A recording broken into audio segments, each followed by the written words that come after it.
If PG&E is criminally convicted, then PG&E shareholders will pay for their negligence. If PG&E is not criminally convicted, customers will pay. That was the former state regulator of PG&E warning that if the company's manslaughter charges are dropped in the Zogg Fire, customers will be on the hook, meaning that customers could help pay for legal fees and much more through future bills. And that warning could soon become a reality because just today, a judge made it official. PG&E will not be charged with felony manslaughter and reckless arson charges in the deaths of 4 people from the 2020 blaze in Shasta County. ABC 10 investigative reporter Brandon Rittiman continues our coverage tonight with more on these new updates. A judge here in Shasta County changed his mind earlier this year, announcing his intent to throw out the manslaughter case against PG&E. That got settlement talks going between the DA and the company, and today they announced they have a civil deal. In your bones, is this justice? It's justice of what we could get given the circumstances that we're faced with. Under the deal, District Attorney Stephanie Bridget says PG&E will pay $50 million. The money will go to fire safety and charity, including a new school playground in memory of 8-year-old Fayla McLeod. She died alongside her mother, Elena, in the Zogg Fire. But the deal does not require PG&E to admit wrongdoing, much less admit any crimes. Is it your belief if you'd gotten this in front of a jury, you'd have gotten the guilty verdict? I do. Yes. That's sad that that was taken away from us and taken away from the family members. She pointed to Shasta County Judge Daniel Flynn as the reason. He announced in a surprise ruling last month he intended to toss out the felony charges of manslaughter and reckless arson against PG&E. Today, Flynn followed through, dismissing the case so the civil settlement could proceed. He just dismissed it. He just changed his mind. It's kind of suspicious. Kyle Drake is one of several Zogg Fire survivors who protested outside the courthouse. He sees a worrying trend. Last year, 6 local prosecutors made similar deals with PG&E to drop criminal cases for the Kincaid and Dixie fires. He sees this Zogg settlement as proof that PG&E has a formula to avoid criminal responsibility. Sure seems like it. It's just almost like rubber stamping now. PG&E admits its power line started the Zogg Fire, struck by a badly damaged tree. Failing to remove that tree was a mistake, its lawyers argued, but not a crime. CEO Patty Poppe didn't show up to court, but said the deal reflects our continuing commitment to making it right and making it safe. That's kind of admitting to wrongdoing in itself, knowing that something needs to change because something bad happened. Zach McLeod, whose wife and child died together in the Zogg Fire, spoke with us earlier this year. The family was too overwhelmed to speak today. 3 months before the Zogg Fire, PG&E pleaded guilty to 84 felony counts of manslaughter for starting the campfire. Survivors want it to stop. No one should even have to imagine going through that. I never did. This isn't the last potential criminal case facing PG&E. The company came under federal arson investigation for the mosquito fire that started last year. One of PG&E's power poles was seized, but very little's been said by investigators about that fire so far. In Shasta County, Brandon Rittiman, ABC 10 News. Here are some other things happening in our area that people are talking about today. 5 elementary school students in Pollock Pines were hit by a van this morning in a crosswalk. All of them were airlifted to various hospitals with major injuries. The driver of the van stayed on scene, and CHP says that drugs and alcohol are not believed to be a factor in the crash. The suspect in a string of alleged sexual assault cases at Sacramento State is back in Sacramento and due in court tomorrow. Nida Muhammad Niazi was arrested earlier this year in Germany. Niazi is accused of 2 separate assaults, one in August in Sacramento County, another in September on campus. He is not a student, and he's also facing charges for trying to avoid arrest. As we head into fire season, first responders and law enforcement officials are wasting no time to prepare for what's to come. Jeannie Nguyen was at a fire training in Placer County today where officials had one goal: make sure everyone is on the same page.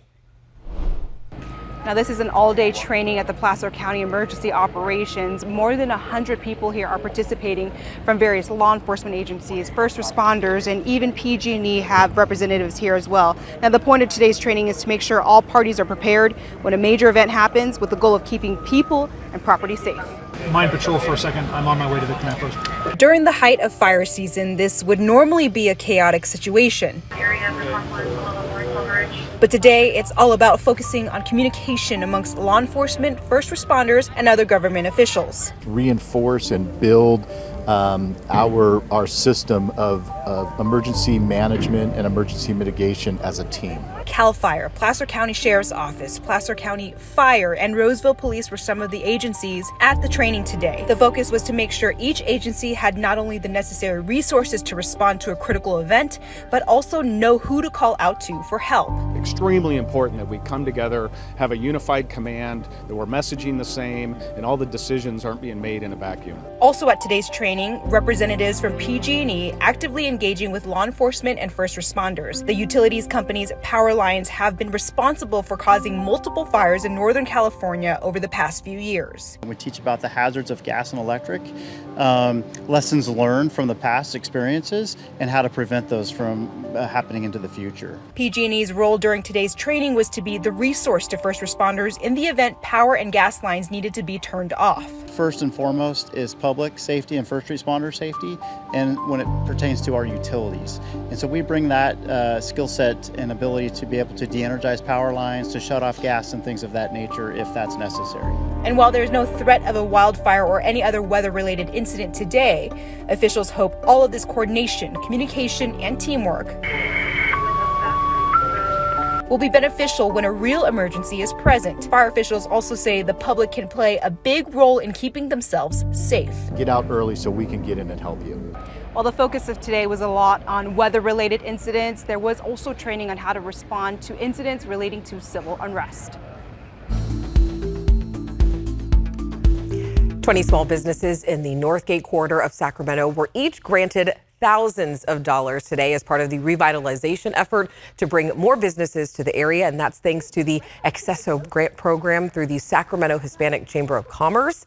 The money can be used from anything to new signs to the electrification of a business.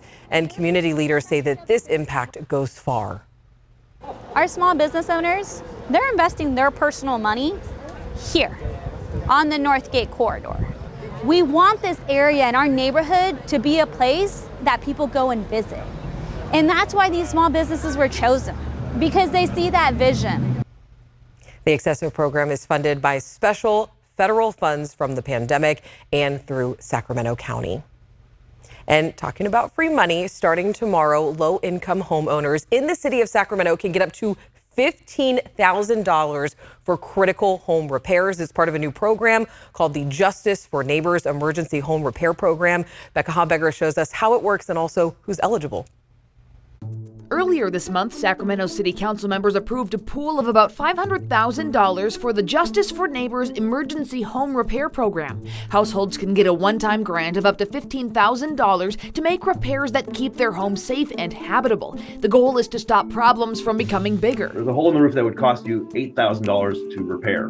Well, if you let that go for 2 rainy seasons, all of a sudden it's blossomed into a $100,000 repair and mold remediation. So who is eligible? The house must be in Sacramento city limits, be single family and owner occupied. Households must make 80% or less of the local area median income. For a 1-person household in California, that's just under $60,000. For a 3-person household, that's about $77,000. Finally, the house must have possible code violations that, unless repaired, could lead to that homeowner being displaced. The city says this includes the replacement or repair of substandard or dangerous roofs, electrical, plumbing, or HVAC systems. The beauty of this is that we can say, hey, homeowner, you have code violations that need to be addressed. Apply for this grant program, and it's money that they don't have to pay back. The program is a partnership between the city and Habitat for Humanity of Greater Sacramento, which will work with contractors to make the repairs. The money does not go directly to the homeowner. For more information on how to get this free money, head to our website, abc10.com/tothepoint. All right, coming up after the break, America has a crisis. There aren't enough teachers. Changes are being made to get more teachers in the door, but not everyone's on board. Make sure you stay tuned for part 2 of the burnout equation. I'm tracking big changes in our forecast. First, we're going to see a warm up, but then a very likely wetter outlook in the long range forecast. All right, we're getting closer to the weekend. Got to check out our weather. Major headline is we're warming up. Right, Yeah. first weekend of June, and it is going to feel like some summer heat heading our way. We're still tracking just a few lingering showers and thunderstorms, mainly east of the crest for the Tahoe Basin. Those will reappear for tomorrow. You can see basically same shaded area into our Thursday, and expect more of that this weekend. Now, in terms of these temperatures, they're not hanging around too long. We're in the 70s and 80s for today, down low for the valley and the foothills, right about 70 up top for the Sierra. And our temperature trend has been below average. Average high 84 degrees. That's where we're headed tomorrow. But after that, we continue on that warming trend through the weekend. Under that ridge of high pressure, we'll see the big heat, especially by the time we get to Sunday. Chances showers and thunderstorms for the mountains will continue for the next 5 days. For the foothills, we'll see a slight chance of thunderstorms next Monday, and then we're dry across the coast and rather consistent temperature pattern. Not so much for the valley, though. After the big heat this weekend, cooler with possible showers next week. After the break, to put it simply, teachers across the country are burned out and leaving their job altogether. So what's being done to get them back in the classroom? Our two-part series, The Burnout Equation, continues after the break.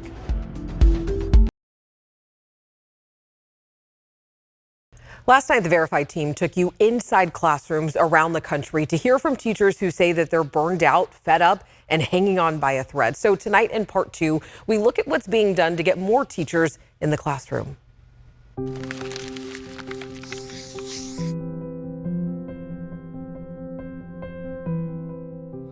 A crisis is growing in America's K-12 schools. We're losing teachers faster than we can get new ones in. According to the data from the National Center for Education Statistics, the percent of college grads earning a bachelor's degree in education is roughly half of what it was in 1970, dropping from more than 170,000 to less than 90,000 in 2019. Coupled with high rates of early retirement and stress-induced career changes, the teacher pool is drying up. I mean, it's a crisis, in my opinion. It's not going to get better without taking some intentional steps to make it better. So who's going to teach America's children? That question has school districts, lawmakers, universities, and educational organizations scrambling to find answers before it's too late. One strategy, at least at the state level, has been lowering standards and lowering requirements for entry into teaching. That's Heather Pesky, president of the National Council on Teacher Quality. In addition to having a bachelor's degree, most states used to require teachers to pass a teaching certification exam before being allowed to teach. But since 2020, Pesky says at least 12 states have removed or lowered the requirements for teachers to get that certification. Meaning in places like Alabama and Missouri, even if teaching candidates don't pass the state exam, they could still be given a license to teach. A change that Tanya Chestnut, a board member for Alabama State Board of Education, justified by saying, "When you're in a crisis, you tend to do things you probably would not ordinarily do. I think this will definitely bring some relief without compromising the quality of education." High school English teacher Violeta Duran and middle school instructional coach Evan Shin aren't as optimistic. They worry lowering standards will result in students getting an underqualified teacher. I think there is a danger in that. We are just putting people in classrooms that are not credentialed or who are not ready to be in the classroom. But because of the fact that we're looking for a warm body, we are saying like, oh, okay, well, good enough. But Pesky says it's not enough. This will result in a less effective teacher workforce. And that's the opposite of what our students need, particularly now on the heels of this pandemic. University of Pennsylvania professor Richard Ingersoll has studied teachers and their working conditions for more than 20 years. He says these desperate measures of lowering standards to teach will only make more teachers leave the profession. Generally, the less prepared people, the emergency and temporary licenses, for instance, that are issued, those people quit at higher rates. His research already showed that nearly half of teachers with proper training leave the profession within the first 5 years. Nonprofit organizations are also scrambling to find solutions to the teacher shortage crisis. Transcend is a nonprofit that works with schools to test innovative ways to help teachers enter and stay in the profession. They say they've seen success elevating people from non-teaching roles, like coaches and parents, into teaching roles for the short term to ease the burden on existing teachers. Steve Carlin, a former superintendent in the rural Garden City School District in southwest Kansas, had a similar idea 15 years ago. Back then, Carlin says his open teaching positions were mostly in high school math and science classes. To fill those roles, he'd take elementary school teacher candidates that he didn't have classrooms for and pay for their training and then put them in those high school classrooms. And that worked until 2016. But then the teaching shortages became so problematic that we haven't been able to utilize that strategy because we can't even fill all of our elementary classrooms. So Carlin dipped into his pool of substitute teachers to fill those roles. But now, the pool is completely dry. While schools are trying to find ways to fill their vacancies, the federal government is trying to address teacher shortages with money. Let's give public school teachers a raise. 2 proposals in Congress aim to do just that. The Pay Teachers Act, introduced by Senator Bernie Sanders in March, and the American Teacher Act, introduced by Representative Frederica Wilson in the House in February. If passed, they would set a minimum starting salary of $60,000 for all U.S. public school teachers, a big jump from the national average starting salary of $41,770 in the 2020 to 2021 school year. Neither bill has been voted on, but bipartisan support for both is growing. As of April 2023, the Senate bill is backed by 7 co-sponsors and has the support of more than 50 major education organizations, while the House bill has more than 50 co-sponsors. There's also money for teachers baked into legislation passed during the pandemic. In March 2021, the American Rescue Plan Act allocated $130 billion to K-12 schools. The White House says schools can use that money to invest in teacher pipeline programs, increase teacher salaries, and hire more teachers. the U.S. Departments of Education and Labor issued a joint statement to state lawmakers and administrators, urging them to use this relief money to specifically increase pay for teachers. But Duran says that isn't happening at her school. She says schools are hesitant to spend the money on long-term investments because they worry the aid will eventually run out, leaving schools with salaries they can't afford to pay. But money doesn't have to come from the federal government or go to the schools directly. The University of Wisconsin-Madison School of Education is using private funding from alumni and supporters to incentivize more people to become teachers. We're saying to any student who wants to come into any of our 15 different teacher education programs that we will pay the cost of their tuition, their testing fees, and their licensing fees. She says in exchange, the students must pledge to teach in Wisconsin public schools for 3 to 4 years. The $25 million privately funded program, launched in August of 2020, also offers mentorship and professional development support for alums. Support from a program that former teacher Sarah Coys wishes she had during the early years of her teaching. I think there's a lot of support for first-year teachers. And I think people think, oh, after your second or third year, you're good to go, you're a pro. But I think that those supports need to stay in place. Duran, who teaches in Southern California, says she'd like to see Wisconsin's Pledge program be adopted by more schools. I see it as a positive, like any program that can do that. I mean, it would be great if, UCLA could do that or USC. So what do current teachers think will help inspire others to join this career path? For a long time, high school teacher Joaquin Rodriguez says passion alone was what sparked that interest. But now, when you have that burnout and that fatigue, that passion piece is the first thing to go. Educators like Rodriguez, Shin, and Duran say they're still hanging on. And when they ask themselves why they're still doing this, at the end of the day, it's the students. There's an energy that they bring that is unmatched. Even just showing care and concern from students sometimes, that is enough to kind of be like, okay, we're going to be okay.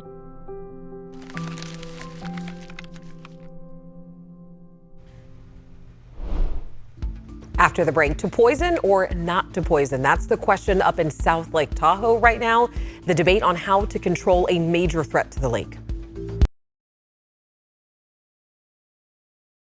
Tomorrow on ABC 10, there's a controversy in Lake Tahoe over the idea of using poison to control a major threat to the lake. The problem? Invasive weeds. In South Lake Tahoe, they've gotten out of control in the Tahoe Keys housing development. The neighborhood has about 170 acres of artificial lagoons, and the stagnant water makes a perfect nursery for the underwater weeds. The Homeowners Association got a permit to apply 2 herbicides last year, and environmental groups are split over the idea. Now, there is an emotional debate over the solution, but all sides agree that the problem threatens the lake in Tahoe as we know it. So you can watch this story tomorrow at 8 p.m. after the NBA Finals game right here on ABC 10. So that means that To The Point won't be back until Friday. Have a great night. We'll see you later.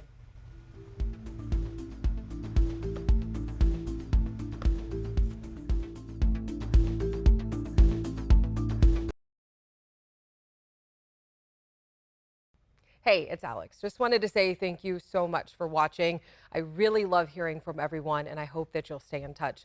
Reach out to me on Facebook at AlexBellTV, or you can email me at tothepoint@abc10.com, or you can even send me a text message at 916-321-3310.